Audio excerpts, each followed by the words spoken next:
How's it, everyone? My cat Fit Alive. Sorry about earlier. Got a little crazy with my OCD, which ended up making me clean the wheels. What? Some weird sounds going on. The fender well, got that all spiffied out, and then also my front wheels. So got those detailed. Now we can start today's episode. So today we are going to install the Z32 brakes for the front. I'm still waiting for the rears. And also I'm going to switch out a bunch of these components and convert them over to the Parts Shop MAX setup. And we'll probably break it up in a few sections, and I'll talk about what the parts are or the main differences between the OEM one versus the Parts Shop MAX one. So lots of goodies, and it should be straightforward. I originally have the Nismo set on, which includes the lower control arms, also the tension rods, but they're going to go off and hopefully they're going to end up in a good place. I know Gio wants to run a Nismo setup, so bruh, when you're ready, I'm going to clean them up and then set it up for you. Just whenever you're ready, dude, all right?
How's it, everyone? That's a wrap for tonight, and I'll see you all tomorrow.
So a quick little tip, removing the outer tie rod end, it's helpful to have a tool like this. This is a Pitman arm and tie rod puller, and you wedge it right here in between the outer tie rod end and the front knuckle, this area right here where the bolt goes through.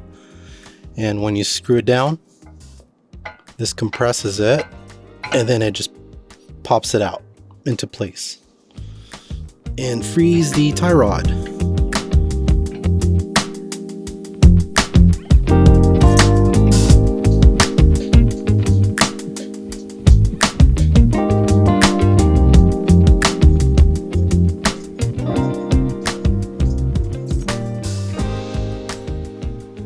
How's it, everyone? It's starting to rain. Of course, can't escape it. Alright guys, so everything is ready to go. I can throw these Parts Shop MAX parts on the S14. So why did I go with Parts Shop MAX? And not sponsored by those guys, but I like the products, and the reason why is they cater to the drift community. So this S14 is intended and will be set up for drift. Originally, I was toying with the idea of making it more like a road racing car, but this is not my thing. I like it, don't get me wrong, I'm probably gonna set up one of our other cars for road racing, but the S14 at its purest, truest heart is a drift car, and it's my drift car. So nothing wrong with the Nismo lower control arms.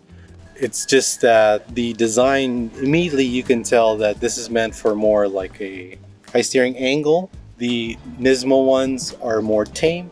So when it comes to design, it's always about thinking about intent. And for Nismo, I know that they're rooted in a lot of racing motorsport. It's going to be interesting to see when we install the lower control arm, because it is a extended version compared to the OEM length. Most likely, I'm going to guess that the outer tie rods are going to have to come out a little bit because of the extended lower control arms. Just keep moving forward and let's get started.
So the Z32 brakes are on, have the rotors on as well, and I installed the lower control arm. So as anticipated, the plus 40, I believe, millimeter extension did affect the tie rod.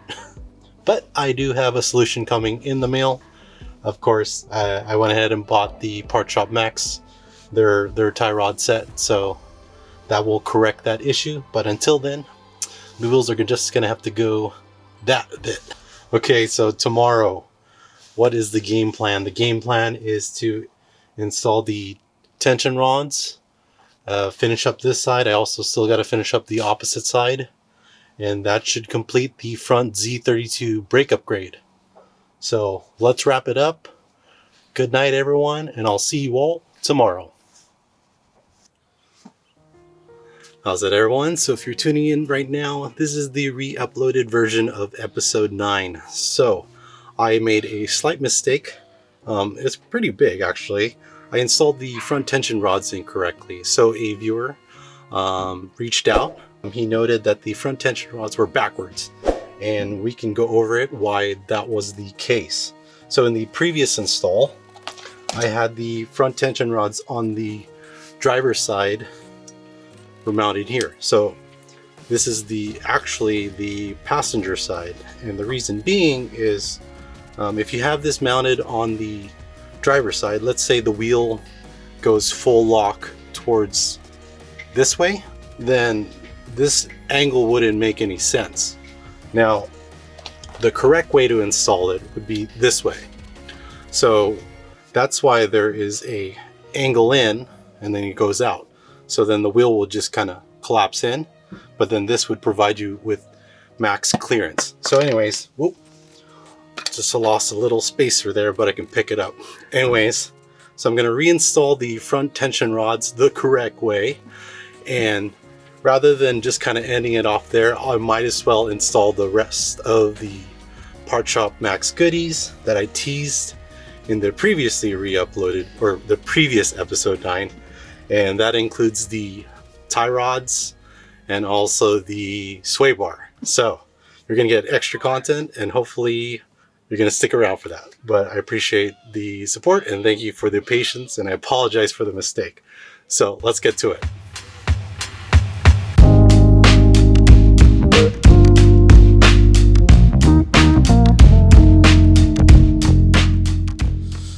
Mike, what did you do?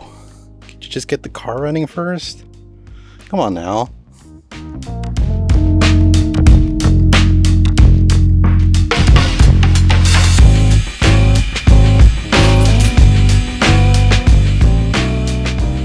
So here are the Parts Shop MAX comp coilovers for the S14. Just keeping with the theme of the front end of the S14. So I'm just running all Parts Shop MAX parts.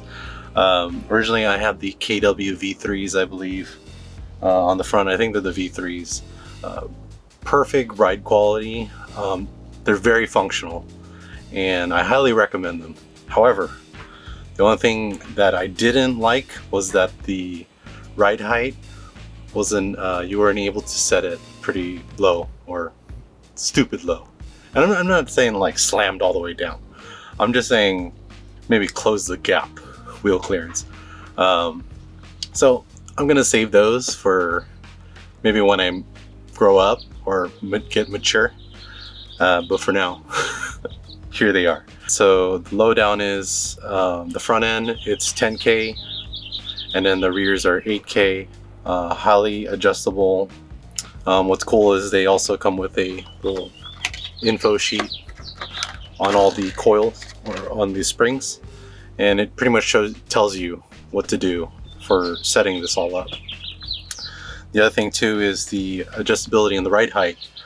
So yeah, that's probably why the main reason I wanted to go with the comps. Parts Shop MAX also sells another variety for the functional people. But yeah, it's style, dude. That's all it is. I know there are pros and cons with adjusting the ride height, and I'm fully educated on that. But yeah, I'm not gonna go anything crazy. I just want to get the correct ride height to me that I see on the S14, if that makes any sense. Okay, so the fronts are going to be swapped, the rears are going to be swapped. Let's get started. So the first thing I'm going to do is set the preload to 0. So with the Parts Shop MAX coilovers, they recommend a 0 preload setting. So what that means is with this bottom perch on the coil, you just want to set it to a point where it's snug, but the spring can rotate freely. So pretty much that's it. So let's get started with that. Okay, so this is like super loose. I guess you would consider that negative preload. Okay, so we're gonna snug it. And just hold it there.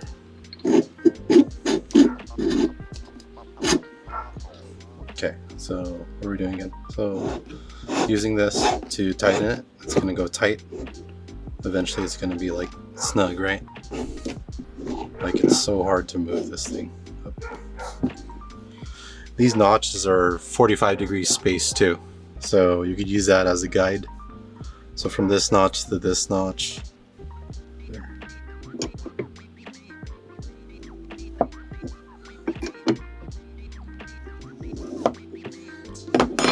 That's a quarter turn.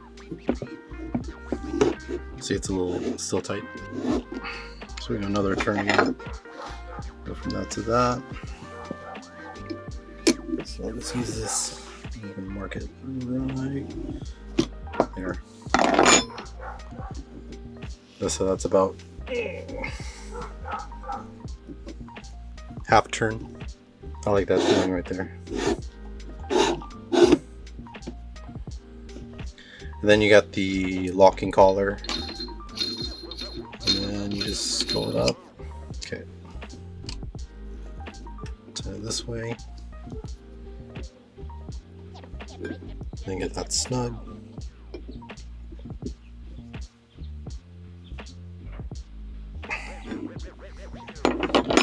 Then we're gonna get a hammer and a flathead.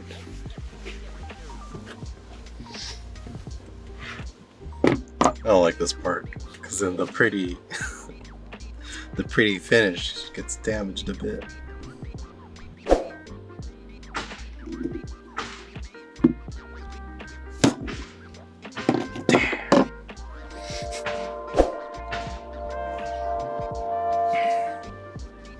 Okay, so let me get the other fronts done and then I'll get these mounted on the car.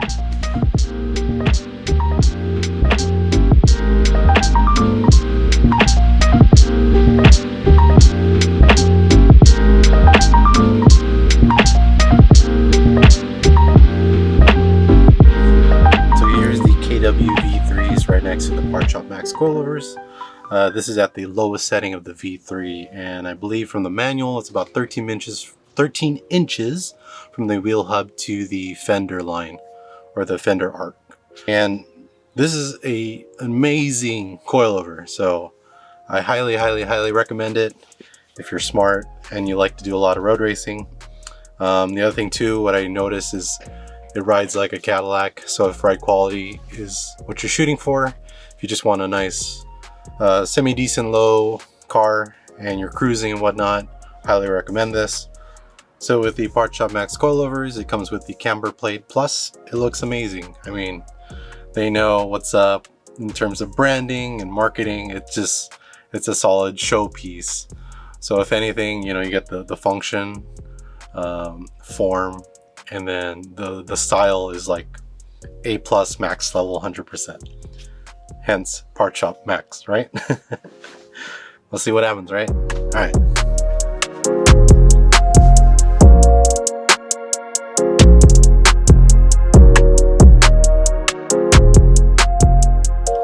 So the fronts are mounted at the default setting.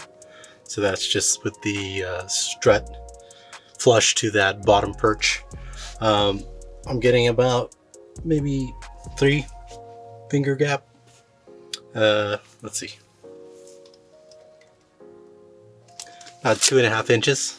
I also tried to compress the shocks just to shake it up loose, just to make sure that I don't overcompensate, but we'll probably take it off, adjust the ride height again. But before I do that, I'm gonna go finish up the rears, and then I can adjust all of them all together.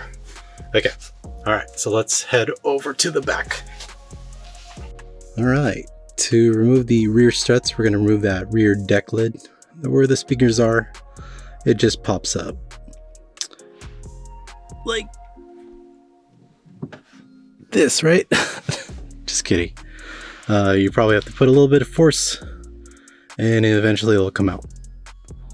So there's the top hat for the rear strut, and it's secured by 2 nuts. And then there's 1 bolt on the bottom, which we'll look at right now.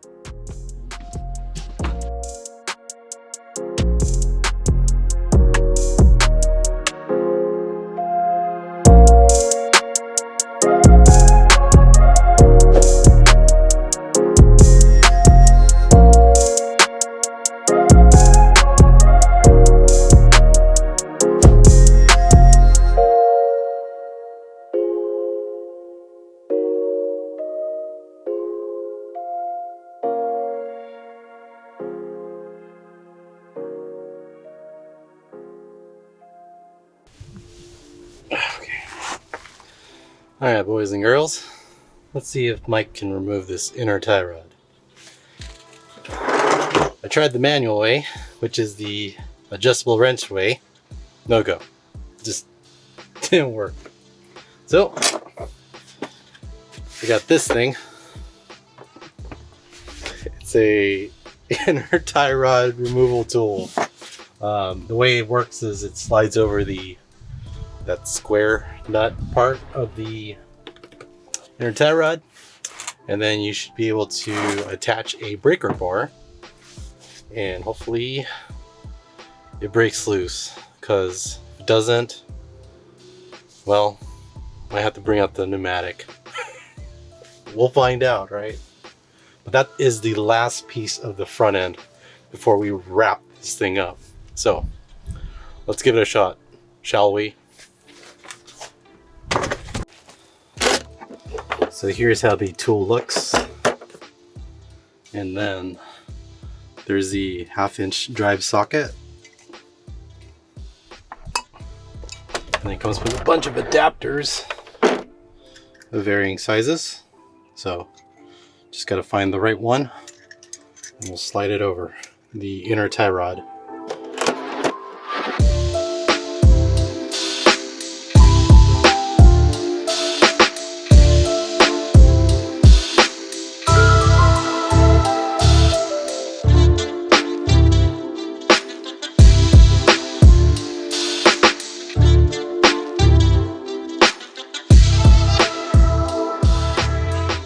So here's a side-by-side comparison of the inner tie rods and also the outer tie rods, comparing the OEM one versus the Parts Shop MAX extended one.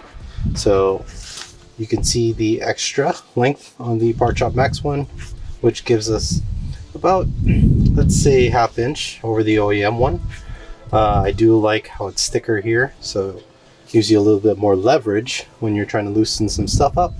Also with the outer tie rod, what's another benefit is it comes with this extension collar, so if you need to extend out a bit more, it's there for your taking. So some last thoughts on when you install this: make sure that you put some locking sealant on this side of the inner tie rod just to make sure it's in place. So let's get this mounted and hopefully this corrects my toe out issue. Yep. And let's see, let's give it a shot.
That's a wrap on the Parts Shop MAX front end treatment plus bonus coilover install. I'm pretty stoked how it all turned out. It's great to see I have the additional steering angle. Starting to feel a little bit deja vu doing this since I did this last episode 9. But hey, at least this episode 9.5, everything is correct. So last things that need to be taken care of is that I do need to set up my front alignment. The rear alignment is still set up the way I had it before, which was done over at Vex Motorsports. So it's okay for now. I can depend on that, but the front end, I need to really dial in the toe, maybe do a little bit more tinkering with the camber. I can't wait to test this out over at Thunderhill on my next drift event, whenever that may happen in many, many months, because I still got to put the motor in. But anyways, yeah, so all that bonus footage, I hope you guys appreciated it, with the install of the sway bar, what other bonus components, yeah, just the links. Hopefully it just gave you some insight on how it all comes together. In a future vlog, I definitely want to go more into detail why all these suspension components kind of work in harmony and what are the pitfalls to look for if you are going to be running a low stance boy stance. So anyways, can't wait to do the next episode. And once again, I'm Mike at Fitalife. Thank you all for watching. If you haven't done so already, please like, comment, and subscribe. I appreciate the support, and remember to design your life through your passion, and I'll see you on the next episode of Fit a Life. Life is what you make it. I feel like a amazing. I can't see a way out. I've been stacking face down off canvases I painted. I just spent the rain day on drip I can't afford, but that's the